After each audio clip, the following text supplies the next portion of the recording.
Estamos ahora en contacto con Guillermo para el espacio de Amor Exigente. Buenos días. Buenos días, un gusto hablar con ustedes y con la audiencia. Igualmente, un gusto recibirlo en la radio en esta mañana. Para escucharlos atentamente. Bien, Amor Exigente es un grupo de auto y mutua ayuda, yo diría más de auto y mutuo cuidado, eh, para familiares de personas con adicciones, con conductas inadecuadas y en definitiva por calidad de vida. Eh, Muchos se preguntan y se cuestionan, bueno, pero el consumo no es un problema, no hace nada, una copita, un porrito. Eh, Ese tipo de cosas nosotros las tratamos, las encaramos y las estudiamos. No existe consumo de sustancias sin riesgos. Hoy en el mundo eso está demostrado, la ciencia lo demuestra. Habrá consumo riesgo leve, riesgo moderado o riesgo grave, pero siempre hay un riesgo. Y pongamos el caso de una sustancia que muchas veces se subestima en cuanto a sus efectos adversos, que es el alcohol. La sustancia más consumida es el alcohol, que provoca efectos devastadores. Mm, Se da incluso en el Uruguay la situación de que cuando alguien no consume alcohol tiene que justificar por qué no consume alcohol. A la gente le llama la atención en una reunión, no, yo no consumo alcohol, entonces empieza por qué, como una copita no te va a hacer nada. Y la verdad que el alcohol es devastador. Es la sustancia, junto con el tabaco y la marihuana, eh, que más se consume y que más efectos graves provoca. Y muchas veces el alcohol se subestima. Bueno, hoy hay otras conductas, comportamientos que son graves, que afectan, que son nocivos, que destruyen familias. Por ejemplo, la adicción al juego. La adicción al juego que cada vez se va abriendo más camino y que si uno tiene un celular, tiene un casino en el celular.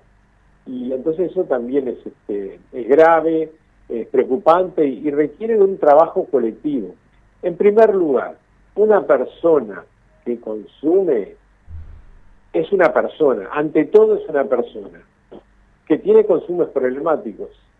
Puede ser el alcohol, el juego, eh, distintas modalidades, pero es una persona, no es un adicto, eh, es una persona que tiene un problema, es una enfermedad. Estamos en presencia de una enfermedad, en cualquiera de sus manifestaciones. Incluso muchas veces nosotros hacemos hincapié en la sustancia o en el comportamiento. Y saben una cosa, el problema es la relación con esa sustancia. Uno dirá, pero bueno, no hace nada, una copita no hace nada, y bueno, pero hoy es una copita, la semana que viene es otra, total no me hace nada, la otra total no me hace nada, y así sigue incrementando, especialmente con adolescentes, especialmente con mujeres embarazadas. En el caso de los adolescentes sabemos que el cerebro se desarrolla hasta los 25 años, va creciendo y el consumo antes de esa edad afecta el cerebro. Es una enfermedad y como tal la tenemos que encarar. No estamos en presencia de gente que está de viva, de malas personas, estamos en presencia de una persona que tiene una enfermedad. Y si tiene una enfermedad, como tal hay que encararla, y como tal hay que encarar a la persona, porque muchas veces la insistencia, el rotularla, el caracterizarla, la encierra, no le deja salida. Eso la coloca en un rol que no tiene, porque además tiene una enfermedad y tiene otros roles y tiene actitudes cuando no está en consumo, solidarias, por ejemplo, cariñosos, afectuosos, pero sin consumo. Entonces, esta es una enfermedad que debemos abordarla en grupo, a nivel del grupo de pertenencia de la persona, puede ser su familia, sus amigos. Hoy en los grupos de amor exigente llegan muchos amigos que están preocupados por la situación de esa persona. Y en la familia, tanto desde el punto de vista preventivo. ¿Por qué preventivo? Y porque una persona que ve a un niño que ve a sus adultos estando en una fiesta, consumiendo cualquier sustancia de estas, y bueno, está legitimando el consumo. Si lo consume papá, mamá, no hace mal. Entonces el grupo de prevención, porque acá lo más importante es la prevención, a todo nivel. Cuando son niños, cuando han empezado a consumir y cuando están consumiendo, la prevención, para que no se dé el otro paso siguiente y que se pare en el caso de estar en carrera, como se dice, para que no se siga profundizando esa situación y agravando. Esta es una enfermedad que se agrava, pero de la cual hay salida. Nosotros decimos, no se cura, pero hay recuperación. Y entonces los grupos de auto y mutuo cuidado son esenciales para eso. Allí van familiares que tienen personas que pueden ser la pareja, los padres, los hijos, los hermanos. Y entonces, ¿qué pasa en esos grupos? Y se escucha el testimonio de personas que atraviesan la misma situación. Dolorosísima, devastadora, es un verdadero genocidio. Esta situación genera estrés postraumático. Es lo mismo que en la guerra, es lo mismo que pasa en una guerra, que pasada la misma hay efectos que se mantienen y a la persona le es muy difícil de salir. O es lo mismo que pasa con situaciones de violencia doméstica, donde requiere una recuperación. Y yo de paso digo, los grupos de amor eficiente, uno de los cuales funciona en San José,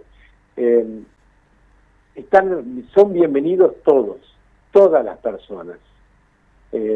Cualquiera sea la situación, cualquiera sea la gravedad, o que vayan para prevenir.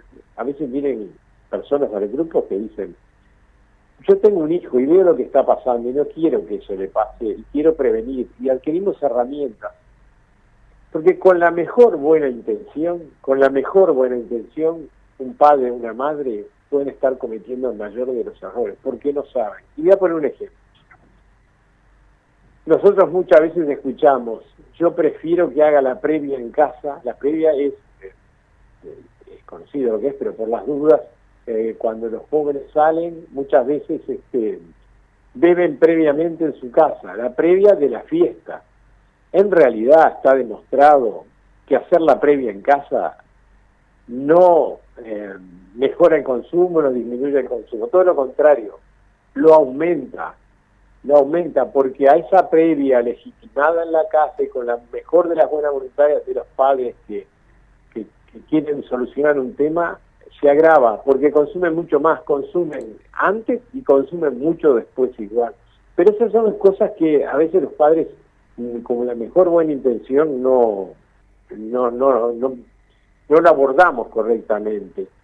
A veces pensamos que esta enfermedad se cura como cualquiera de las otras, y no, porque nosotros decimos, esta es la única enfermedad que en vez de dar hay que sacar.